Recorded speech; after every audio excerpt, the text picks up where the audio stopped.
I'm here with Laure Porche today, and I asked her to have a conversation with me because I saw that she was marketing her free classes coming up, play dates with Baba Yaga, and um, Laura is a dear friend of mine, but she's also a therapist, a dancer, a poet, and a textile artist.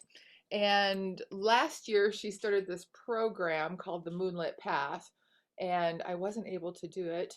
I'm hoping to do it this year. Yeah. Um, yeah, it's well, Laura's a brilliant teacher, and I wanted her to come on and have a conversation. So for those of you who might be interested in um, seeing what her program is about, she's offering is it 5 free intros? Yeah, I'm offering 5 free classes, which actually my original name was Playdates with Baba Yaga. And then I had some people very, candidly ask, but what's Baba Yaga? And so I changed it to Playdates with the Crone because I thought, okay, that will speak to most everyone. And so yeah, I have 5 free classes. I did things a little differently than I did last year because last year I did actual intros, like 1 hour where you speak about the course and what we're gonna do and all of that. And that didn't really appeal to me to do this again. And so I thought, okay, I'd had that idea of playdates with the crone for a while, of like offering free classes that are the kind of work that I do. And I thought they would be really good intro to the program itself, because we'll be basically doing the same things that we do in the program in kind of a shorter format. And so it was more inspiring to me to have actual classes with different themes and that we really go into, rather than just me standing there and being like, okay, so this is what we're going to do in the program, and this is what you're going to get out of it, and all of that. Okay, and the classes are about they're like 90 minutes, is that right? Yep. Yep. So that'll be like an hour of play and then like questions and answers and stuff. Something like that. Yeah, probably. Classes, they're going to be kind of shorter, lighter version of what we do in class in the Moonlit Path. Classes in the Moonlit Path are typically 3 hours. So it's like, you're just like bringing back to have that. And yes, it's going to be pretty experiential. Like we're going to, the first one is November 13th, and the theme is forest. And so we're gonna really go in our inner forest and explore, like, what's your personal forest, what's your unique personal forest. We all have a unique forest, right? You don't see the same thing when I say forest and I do. And so we're going to explore what's in there for us, because a lot of my work is exploring your personal imagery and your personal cosmology to find the gold in it, like whether the resources to help you in your life or creative gold to be creative around. Right, right. So it's you use metaphors. I use metaphor. I mean, I encourage people to use metaphors, and I use a lot of different things. I use movement, I use visualization and discussion, and asking the right questions also. I'm a big fan of self-inquiry, and so I tend to offer a lot of questions to people that they can ask themselves and kind of, you know, play with. And yes, I do think that metaphors are a huge resource for our life and for our subconscious, because mm, stories in general, and I'm not saying metaphors as in um oh, this thing is like that, like comparative metaphor, like, oh yeah, you're like a ray of sunshine or whatever. That's another kind of metaphor. The subconscious doesn't really like that one. But I'm more like, okay, what story can we tell? How can we take a situation or take whatever is going on in our life, and um, and tell it as a metaphor, or see the metaphor in it? Because very often there's metaphors, in stuff that happens in your life. that really have, if you start looking for them, which most people don't, because we know we go through life and you have your screen, and the rhythm of life is really not, doesn't help that. But if you start looking for them, and that's partly what the course is for, is to kind of like give you a space that nurtures that, then your life, the metaphors in your life will really inform you on where you're at, whether inwardly or, you know, give you a lot of food. Right. So this really is about like expanding perception. Yeah, Yes. exactly. And so like how important is expanding one's perception and understanding of oneself? Well, I believe it's everything. It's just like, you know, very, very simply, I think it's everything. I think expanding your perception, and I'm not talking about, you know, extrasensory perception. That's, I mean, it can happen as a result, obviously, but it's kind of like another bowl game for me. Like it's really interesting as well, but it's not necessarily what I'm focused on. I'm more focused on, you know, expanding your capacity for receiving information from your life and from yourself, and really being able to feel yourself, like to feel the different layers, what's happening, to let images come forward to your, you know, to your cognitive side and see them, to perceive what's going on in the world around you, perceive the dynamics between people, the dynamics between every living thing, basically, when you start kind of being listening, so that you have a wider range of choices, you know, because if you perceive only a one-dimensional life, or like just one dimension of life, if you perceive only the facts, you know, like, oh, this happened and then this happened and this person did that, and you don't perceive, or you don't look at, because that's the thing, you don't look at all the underlying dynamics that are underneath that, then you're going to have very little choices in how you're going to react to it, and how you're going to, you know, go through things or go through life in general. And I really believe that it's like a muscle, you know, and it's something that I've had all my life. That is kind of like, it's easy for me. And I've been thinking for a long time, for years and years and years, about how to teach people that. Because it's, you know, when something comes really naturally to you, it's sometimes it can be hard to be like, okay, how can I, and especially this, which is basically teaching people interiority, like how do you know how to relate to yourself, how to ask the right questions, where to look, like how to be with yourself first, how to feel things. um, and I find that obviously it's not something that's taught in schools or anywhere else, or like, you know, in the world, like in the normal world. Mhm. And moreover, it's not something that's encouraged by anything in our society, in our world. There's no spaces for it. And so that was the goal. I wanted to create a space where we could do that, we could practice that. Wow, that sounds so timely for these times. Yeah, I mean the stuff that we're in right now, you Yeah. know, um, there is something around, well, you know, the age of Aquarius, right? It's like, are we there yet? I don't know. But, you know, I mean, ultimately, I understand what that energy is Yeah.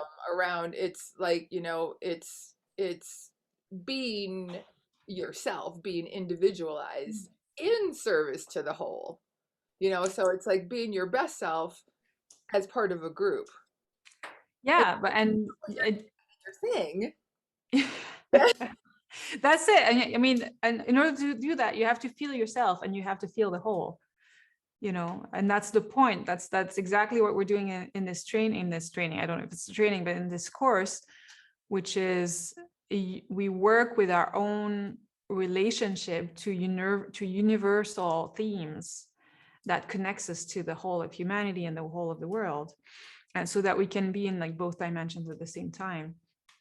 And I do believe that it's important in those times. I mean, I think it's important in any times, but I do believe that it's really important in these times to be really anchored and grounded in your resources like who you are, what, what in you, what of what you are really resources, are really your core, are really your magic, basically. Find like where is your magic and kind of anchor into that.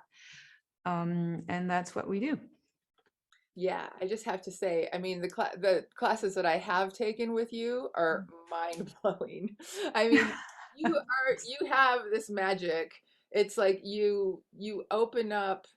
I mean, I consider myself to be a pretty creative person, but every class that I've had with you, it's like there's something that happens in that class that opens it's so creative and so like the energy is like so universal, magic, powerful, potent that it's like when I've taken your classes, it's like I've gotten, not only have my creative faculties like exploded, but I've always gotten pieces of self that I didn't even know I was missing. Mhm. Yeah. So Yeah, it's thank like, yeah, you.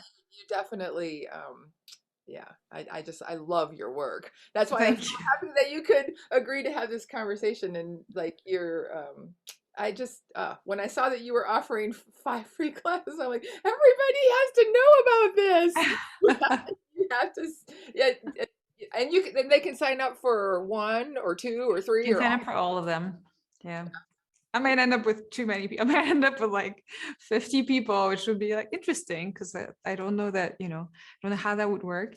But it's like, I think it's a really good way to kind of get a feel for me and for the work and see if it's really interesting, because not everybody's going to resonate with this, and that's completely normal and fine. Thank you for your kind words. I really appreciate them. And it's and it's been really interesting, because this year I've taught this course already to two groups. One was Japanese and one was English speaking group, and it was the first time that I taught this course, that I kind of created out of my bones a little bit.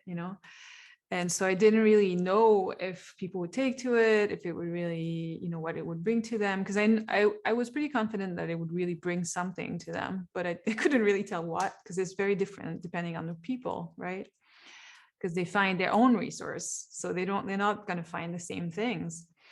But what I found really interesting is that first, those people's lives started mirroring the course.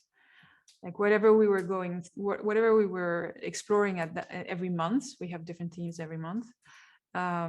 Stuff started showing up in their life to help them with that, to help them like explore their relationship to that. So that was really interesting. And in general, what I found both in the Japanese and the English speaking is that they all gained a really great sense of agency, which was part of my intention, with this.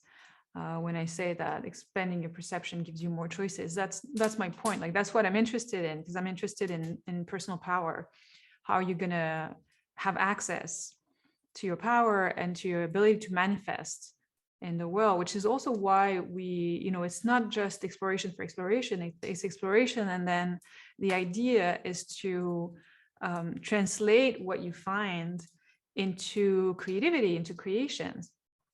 And last year it was mostly around textile, and this year I'm opening it to anything. Like if you're a photographer, or you're like whatever you are, a dancer, and you want to feed your creative practice with something. And I find that's really interesting, because the more that that you use your own material, and not just your ideas, but actually what you find in the depth of yourself to create and to manifest into reality, into matter, then the more your power to manifest and your sense of agency grows in reality. And that's what I'm interested in, because we're in a time right now where action is really important. Right action, like the ability to be in yourself and to act according to yourself. And there's not many places that help you build that muscle, I think. Mhm. And I'm interested in that. I would agree that there isn't that many places to build that muscle. And Yeah. I would also agree that you are like the perfect person to take people on that journey. You know, So much fire. it's, It's right there.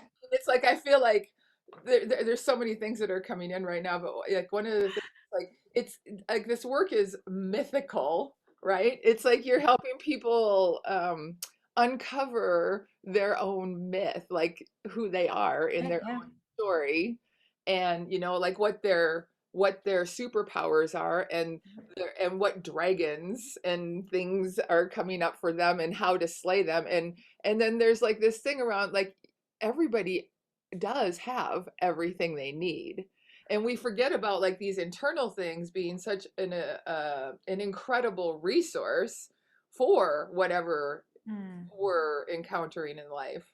So I hear that, and then it's like I also it's like, you know, and this happens almost every time I talk to you. I feel like I'm journeying into you know, like this land, and above there's this sign that says know thyself.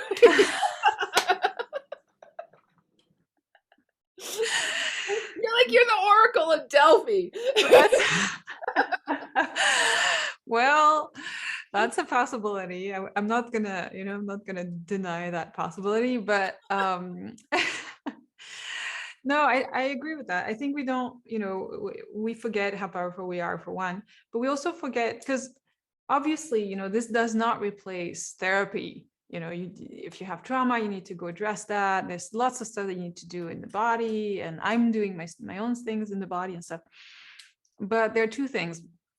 One, I like to focus on resources, and I like to create spaces where people can actually really build resources. And also we forget is the power of community, because in our societies, a lot of our healing modalities and stuff are one-on-one. And the reality is that it's not the most efficient. Like it's actually way more efficient to do work in a community of people who are doing the same work. And that in itself creates a lot of healing and a lot of resource, to evolve in a group for a long period of time. Because there's also the notion like this course is over almost a year, like it's a 10-month course. And that was absolutely my intention. I love that format. I think it's freaking incredible because really people have time. They really have time to use that space to the most that they can. And actually, maybe they don't even have enough time because they have half my group is signing up for next year. So they just spent 10 months with me and they want to spend another 10 months. But, it's like there's this resourcing, supporting landscape where you can come back every 2 weeks, and you can really kind of regroup and be supported with people, and that's so important. I mean, I find that I'm in 3 different trainings right now, so I'm like I totally resource that for myself as well. Right. So one of the things that you're really good at is creating that space for like an embodied exploration. Mm. Yeah. And I mean, I've heard you use that term before. So like, I mean, like for you, what is that, and why do we need those kind of spaces? Well, we've been doing a lot of Zoom. We've been doing a lot of Zoom lately, and we're going to continue doing it for a little bit. And so the embodied aspect that would normally naturally be in the space, because we would be with other people and have, nervous system to nervous system kind of co-regulation and stuff like that. You actually have to build it into your classes when you're teaching on Zoom. And for me, it's always been very important because I do constellation, and I'm not going to go into constellation here because it's too long. But let's say it's a modality that really use the body as as a information giver. And so I'm really used to using my body, to asking questions to my body and having answers, because my mom was a kinesiologist, and I was a patient, like a kinesiology patient for years, and then I did constellation. So my body is like really used to reacting to whatever's going on and giving me information about what is this creating for me as a mirror. And so it was really important for me to build it into my classes with movement and with constellation, because we forget we have a body, we live here. And while here is very important, the information is actually here. And so to do that, to make that connection, that's the importance that I find, is to not let go of the mind. I think the mind is really important, and imagination is an amazing tool, but it has to be connected to some kind of sensation. You can't, because you can, for instance, you can talk about stuff in a completely disembodied way, and it's not going to create any shift in yourself. And you can talk about the same thing while really being connected to what you're feeling about that thing, and that will create a whole lot of shift.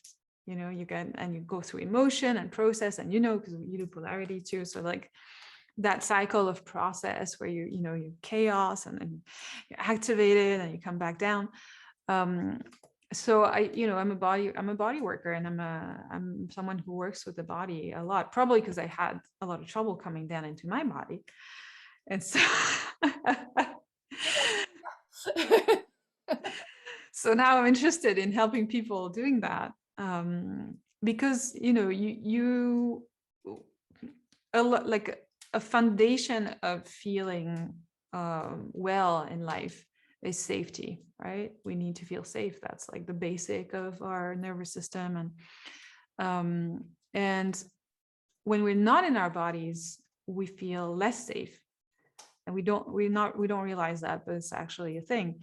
When you're afraid, the first reaction is to go out of your body. Like you have a movement that's like an energetic movement of like, I'm leaving this thing that can die, right? Because that's the thing that can die, like what's inside the body, like the soul or the spirit, whatever you want to call it, that doesn't die, but this dies. And so anytime there's something that scares us, the instinct is to get out of it, to be like, oh, okay, I'm out of here, this is dangerous. But actually, the more you're out of it and the less safe you feel, the more afraid you feel. Mm-hmm. And so there's something there, that I'm also trying to reconnect to, like give a space where people can practice being in their body, even if it's not always comfortable, but that they can, work their way through that and find that they feel safe. That is so beautiful. And I mean, and so well said. Because the thing is, like, if you stay in your body, like, yes, this is the mortal part of ourselves, not the immortal part of ourselves, but this is where it's all happening for us. Yeah, and if Yeah. we do check out of this, then we don't have the resource that's in this to Yeah. navigate the situations. And I know that dynamic too. So yeah, I agree with that. Yeah, that's so cool. So can you like you completed your first two groups with the Moonlit Path. So can you tell me like what some people's experiences were with that? Yeah, I completed the Japanese one. The English speaking, we're finishing. This is the last month. November is the last month, and then we'll have a closing ritual in December probably. I can tell you for the Japanese people because that was really quite obvious. And granted, it's completely different cultural aspect of things, and I kind of tailored. Actually, that program was created for them. Like I created it for Japan. And so that was my idea behind it, was always to give them freedom and agency and a space for them to really express themselves in a way that was not like the least possible censored. Which I don't know if, for Japan, I don't know that it can be uncensored, but it can be like less censored. And what came out of it for most of them, which was quite extraordinary, that they felt that really they could trust themselves again. Like they could trust what they felt. And they also found a form of voice back. Like they found that they could, that they could create, and that it was okay that it wasn't perfect. That the action of creating was really resourcing for them, and it was really good. And in general, it for a lot of them, it gave them back a lot of power. but it's a different, again, it's a very different culture, and the needs are different there. And also, I wouldn't do some of the things that I do with the English speaking group. I wouldn't do with the Japanese group, because it's, it would culturally would be a problem. But the English speaking group, I think they all got a lot out of it. I don't, they're all different, so they get different things. I can tell, like, many of them have told me that it was life changing, so I believe that. I'm thinking of one of my students specifically, who's the only man. He's like hanging in there, and it's really transformed a lot of his way that he relates to himself and that he relates to others. That's really changed completely the ideas that he had about, how he should be, I think. And for the others, it's like they all say, like, they can feel the shift in their life. It's almost it's organic, it's not something that they are doing consciously.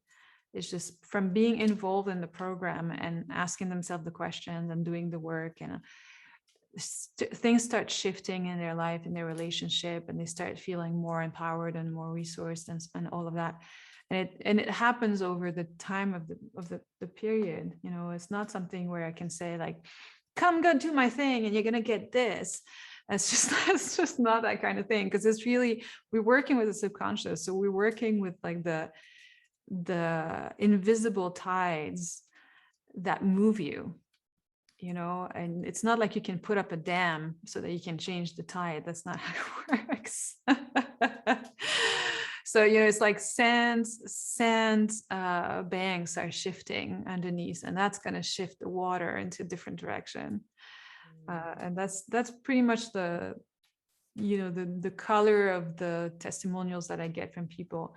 And you can see, if you go to the website, by the way, which is moonlitpath.space, you can actually, there's a whole page of art that people created and testimonials that they wrote about the course, where you can hear it in their own words, which I think is more interesting than me talking about it. But Yeah, I'll put links to all that stuff with this video when I post this, um, so they can find that easier.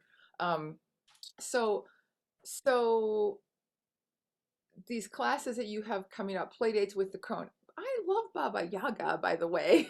I love Baba Yaga, but if people are not going to know who she is, then I can't do that. That's like shooting myself in the foot. She is one of the coolest crones ever. She's one of the coolest crones. I'll just say it for people who don't know. She's the Russian witch, like the crone witch. And she's been, in the Russian tales, if you read the Russian tales, she's pretty demonized, but that's post Christianity. And pre-Christianity, she represented, like, feminine wisdom, and the wisdom of the land, the ancient wisdom. And she's really cool. I think she has a lot of humor, and I really enjoy her. So she's the inspiration, even if she's now been relegated to crone. Yes. Yes. Yeah, and it's also, it's Baba Yaga is my own heritage. Like, I'm from Russian heritage, so it's like, I didn't know that. if I amongst other things, but if I open it to crone, then there's crones in every culture, and so that also makes it more inclusive for people, if they want to join from their own culture and they have their own crones and their own folklore, which is also partly why I changed it. Yeah. Oh, that's very cool. That's very cool. And I mean, you did make a comment before, something around Zoom, and it's like, I am just saying, like, I am so grateful for Zoom, because you and I are able to have this conversation right now, face to face, and you're in France and I'm in Yeah. United States, and I mean, in your courses you get people from all over the world. Yeah. Yes. Yeah, so, I mean, you wouldn't be able to do that in a classroom. I definitely wouldn't. I love Zoom. And this program, I've had this idea for years now, and I would not have been able, like, to do it in person is really complicated. You would need a place, like, it obviously would be a lot more resources would be needed. So I'm grateful that I could do it online. Yeah. But probably maybe maybe at some point down the road, your alumni from your Moonlit Path courses, maybe you'll get together in person Yeah. and have something. Yeah, Some, I'm hoping. yeah, Yeah. you could come to my house. No, it's a plan. Like, yeah, that's a plan to actually have a in-person reunion at some point. Maybe this summer or next summer. We'll see. Yeah, I know these times. Mm, Hard to make those kind of plans. mm, Um, so okay, so let's give some details about the how to sign up for play dates with the crone. mhm. It's very easy. It's on the website. There's a whole website for the course, which is moonlitpath.space. And on that website, you can sign up. You have a button, like free intro class. It's everywhere. Like it's on the first page. It's like you can see it. It's like you're not gonna miss it.